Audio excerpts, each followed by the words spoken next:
Hey guys, today's story will be about a lawful good character that decided to make a necklace out of goblin dongs. So without further ado, let's get started. This story is from a while ago, almost a decade. I was DMing for the first time. Homebrew setting in 40. The whole game turned into a disaster over time. At the time, I barely knew anything about DMing.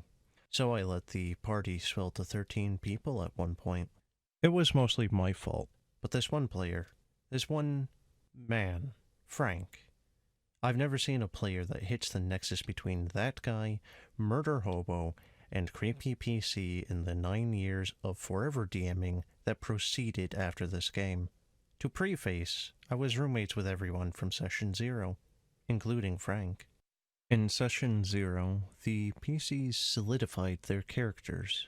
A monk ranger hybrid, Shifter, whose player name was Neil, an edgy samurai storm cleric Genasi, a dwarven fighter, a changeling dampier vampire assassin hybrid whose player name was Alexis, that typified 4E power gaming, and Frank, a supposedly straightforward lawful good elven ranger.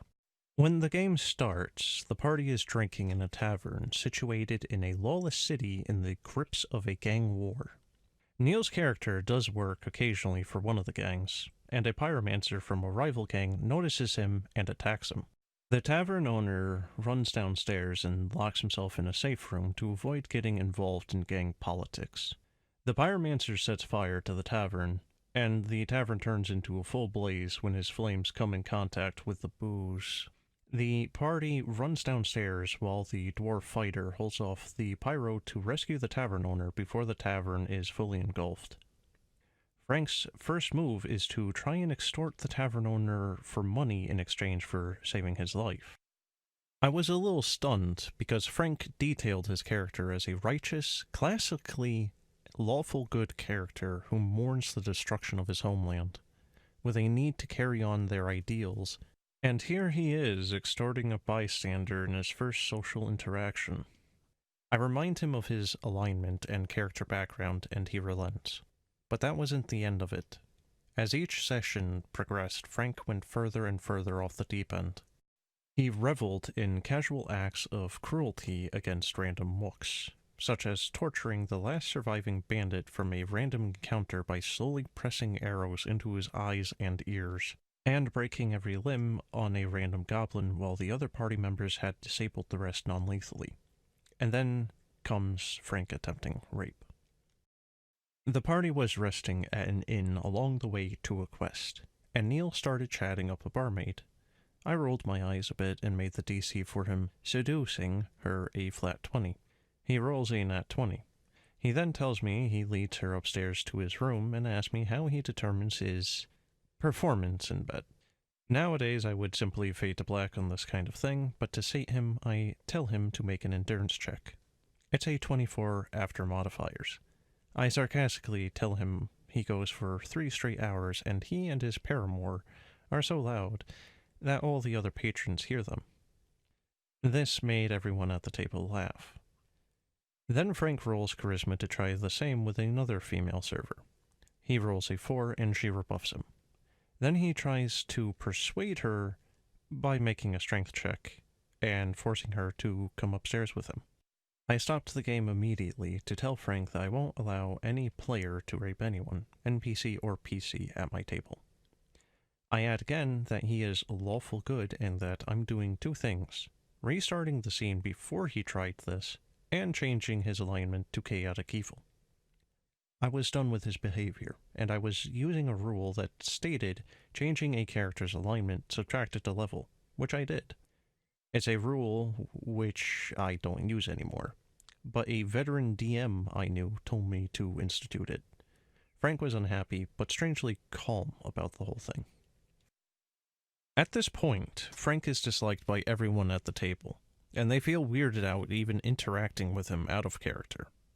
He calmed down for only half a session, before declaring in our next combat that he aims at the genitals of every goblin that he attacks. I keep informing him that Cold Shot is a 3-point X E mechanic, and no, he's not doing that. He starts complaining that I'm railroading him, and when the goblins go down, he declares that he starts castrating them anyways. I ignore him to focus on the other characters, but he keeps loudly bringing up the necklace of goblin dicks around his neck. He then tells me that he puts 2 of the mutilated corpses in a makeshift burlap binding. I thought little of it. At the next inn the party stays at, the party is planning their next steps on their quest, and Frank is absent. They open the door to his room, and he describes to them that they see a crucified goblin with its ass split open with the other goblin's head stuffed up it, and a gaggle of goblin dicks shoved in his mouth. A near simultaneous what the erupts from the table as the party demands explanation from Frank. He gives an overdone creepy smile and explains that he was attempting to make a sacrifice to a dark god in order to gain a boon to gain back his lost level, something that he never spoke to me about. We put Frank on hiatus for a session to get his head right and think about how he wants to play, if we decide to let him back in.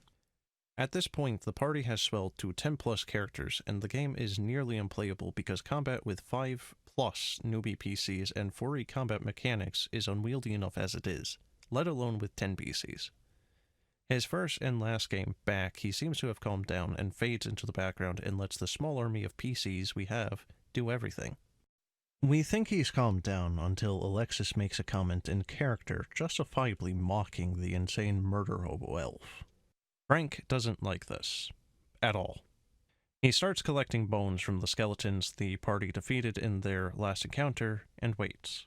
The next time Alexis' character declares she's going to bathe in a nearby river, her one characteristic was her obsessive cleanliness, Frank declares that he follows her, bone in hand, and demands that she roll a strength check because he's about to forcibly insert as many bones as he can into her orifices.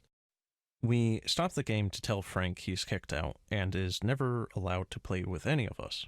We turned his character into an NPC and recurrent villain that the party eventually killed, giving us all some catharsis. I've DM'd consistently for years since, and Frank has always stuck in my mind. He was rarely visibly angry, entitled, arrogant, or verbally combative, but his actions were always creepy, grimdark, cannibal, cultist crap that were haunting to hear described. Also, Frank didn't say our roommate for long, and I've lost contact with him. Good riddance. Well guys, that's the end of the video. I hope you all enjoyed.